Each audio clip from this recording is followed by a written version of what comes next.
नमस्कार दोस्तों, आप सभी का स्वागत है आपके अपने चैनल अमृता हिंदी साहित्य एकेडमी में।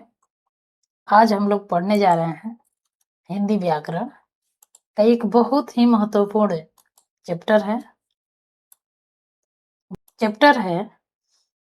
जो सभी कक्षाओं के विद्यार्थियों के लिए अत्यंत उपयोगी है।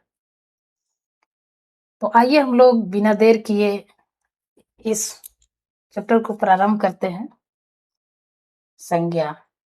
पहले हम लोग जानेंगे कि संज्ञा क्या है।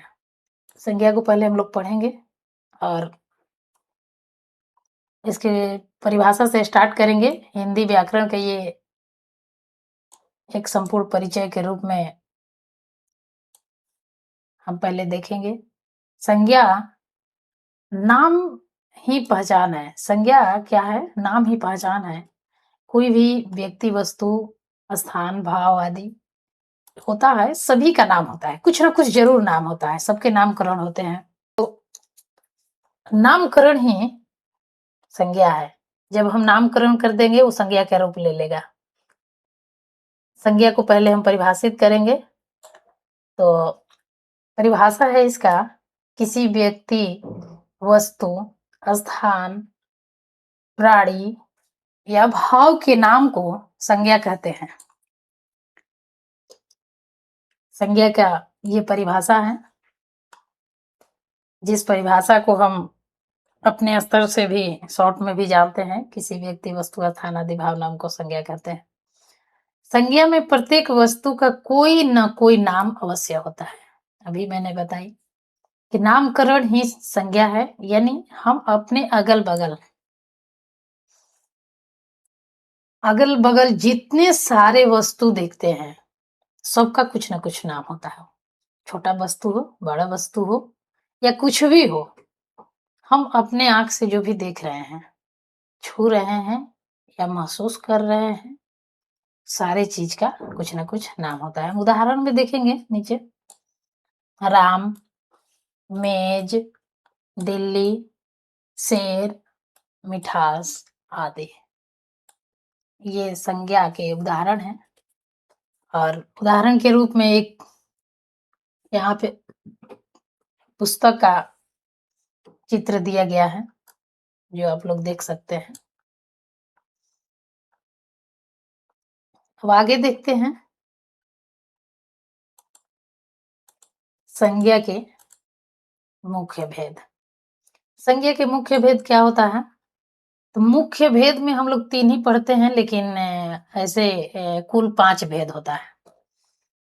तो हम इसके मुख्य भेद देखेंगे। पहला में है व्यक्तिवाचक संज्ञा, और दूसरा में है जातिवाचक संज्ञा, तीसरा में है भाववाचक संज्ञा। व्यक्तिवाचक संज्ञा विशेष व्यक्ति या स्थान का बोध कराने वाले शब्द है। विशेष व्यक्ति या स्थान का बोध कराता है व्यक्तिवाचक संज्ञा, और जातिवाचक संज्ञा जो है वो संपूर्ण जाति या श्रेणी का बोध कराने वाले शब्द है।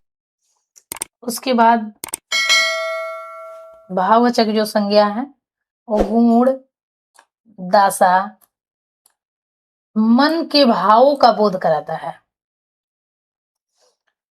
आगे देखेंगे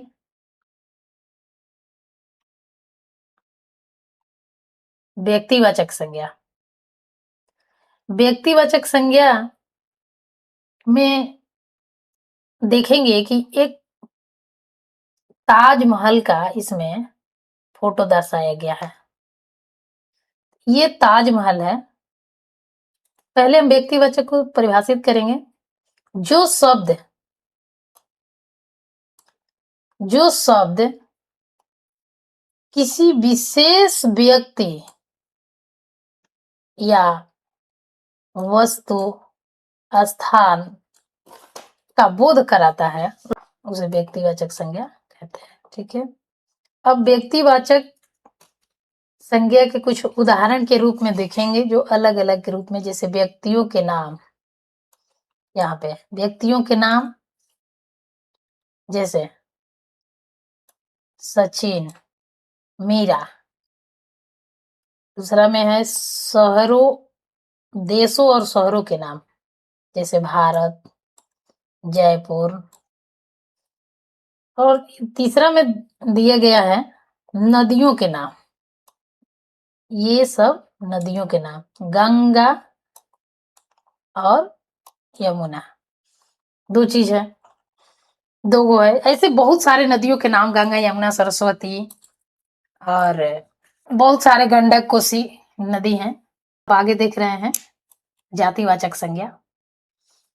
जातिवाचक संज्ञा में जातिवाचक को परिभाषित हम करेंगे, जो संज्ञा शब्द किसी पूरी जाति या वर्ग का बोध कराते हैं उन्हें जातिवाचक संज्ञा कहते हैं। तो ये तो हम परिभाषा के रूप में दे दिए, लेकिन पूरी जाति का बोध कराता है, पूरी जाति का बोध कराता है। यह किसी एक के लिए नहीं, किसी एक के लिए नहीं, बल्कि समूह की हर वस्तु के लिए उपयोग किया जाता है। कोई भी वस्तु है जो समूह में रहता है, समूह में, जैसे उदाहरण के रूप में लड़का, पुस्तक, पेड़, शहर, नदी। तो लड़का कहने पर हमें पता चल रहा है कि पूरे लड़का जाति का बोध करा रहा है, और पुस्तक कहने पर पूरे पुस्तक का बोध करा रहा है, चाहे कोई चीज का पुस्तक हो। जब तक हम उसको नामकरण जैसे हिस्ट्री, ज्योग्राफी सब नहीं कर रहे हैं नामकरण, तब तक वो समूह में है, पुस्तक के समूह में है। जैसे ये समूह में बैठे हैं बालक, टोटल लड़का पिक्चर में, तो अब पेड़ है, पेड़ समूह के रूप में हम देखते हैं।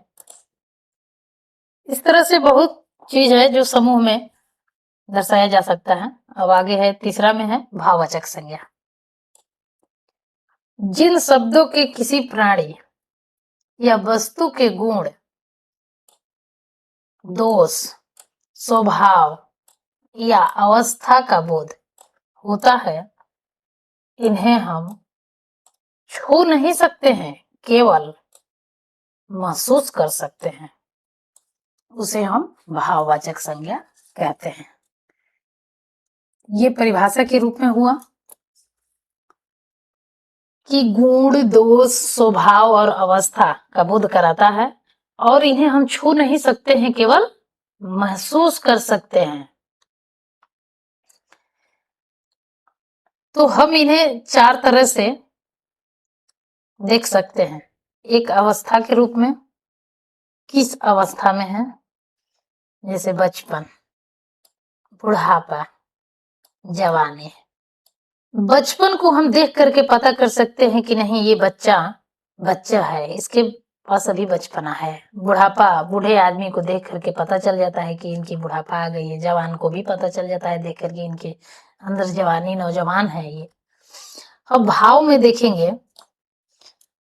कि भाव में क्या है, खुशी, क्रोध, प्रेम, दया। खुशी, हंस रहे हैं तो भी पता चल रहा है, क्रोधित हैं तो भी चेहरा के भाव से पता चल जाता है। आप प्रेम के भाव से किस तरह से बोल रहे हैं, दया कैसे कर रहे हैं, तो आपके भाव से पता चल जाता है। अब गुण देखेंगे कि गुण और दोष। गुण और दोष में आ जाता है चतुराई, मिठास, ईमानदारी। चतुराई, मिठास, ईमानदारी, हम इसके गुण से पता कर सकते हैं कि इनके अंदर कितनी ईमानदारी है, ये कितने चतुराई के रूप में कार्य करते हैं। आगे है क्रिया का भाव। क्रिया भाव में है पढ़ाई, दौड़, सजावट। पढ़ाई, हम पढ़ रहे हैं तो पढ़ाई का काम कर रहे हैं, पढ़ने का क्रिया कर रहे हैं। इसी प्रकार से अब आगे देखेंगे, चौथा में है समूहवाचक संज्ञा।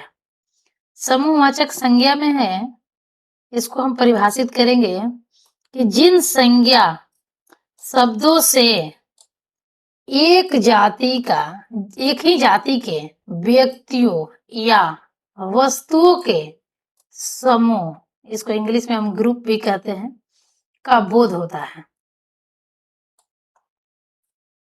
इसे हम फिर से पढ़ेंगे कि जिन संज्ञा शब्दों से एक ही जाति के व्यक्तियों या वस्तुओं के समूह, ग्रुप या ग्रुप का बोध होता है, उसे हम समूहवाचक संज्ञा कहते हैं।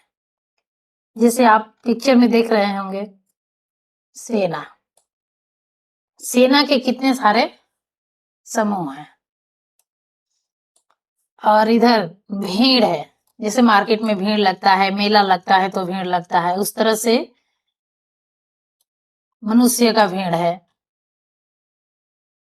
और यहाँ पे कक्षा में बेंच डेस्क का भीड़ है। तो ये नहीं है कि केवल सैनिक में मनुष्य ही है तो मनुष्य का ही भीड़ रहेगा और मार्केट में मनुष्य का ही भीड़ रहेगा। कोई भी वस्तु जो समूह में रहता हो उसे हम समूहवाचक संज्ञा के अंतर्गत रखेंगे।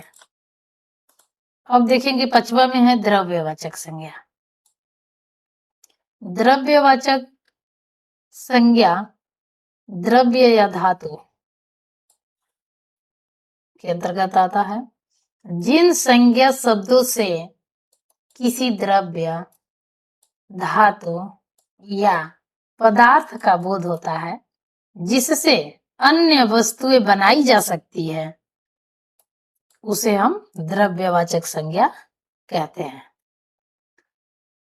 मुख्य श्रेणी में इसे रखा गया है, जैसे धातु के रूप में है सोना, चांदी, लोहा, ये सब आता है द्रव्यवाचक में। उसके बाद आता है तरल पदार्थ में दूध, पानी, तेल, ये सब तरल पदार्थ में आते हैं। और गेहूं, चावल, कोयला, ये पदार्थ के रूप में आते हैं।